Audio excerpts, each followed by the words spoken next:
مني بأول هزيمة في الموسم المتابعة لمراد سيميح. انتصارات ورجاء البيضاوي توقف في محطة أكادير. الحسنية الفريق الوحيد الذي نجح في كبح سيطرة الأخضر على البطولة منذ بدايتها هذا العام.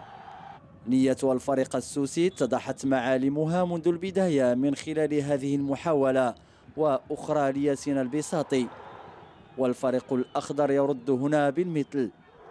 الحسنية هاجم وأربك خط دفاع الرجاء. تمريرات أبناء محمد فاخر البينية لم تجدي مع تكتل دفاعي لأبناء مصطفى مديح، والفريق المضيف يبسط سيطرته ويستعرض فنيته على الضيوف.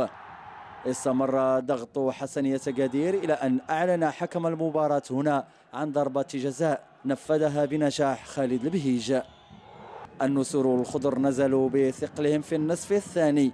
لحظات قليلة بعد بداية الجولة عناصر الرجاء تطالب بضربة جزاء، والحكم سمير القزاز يشير البطاقة الصفراء في وجه محسن متولي.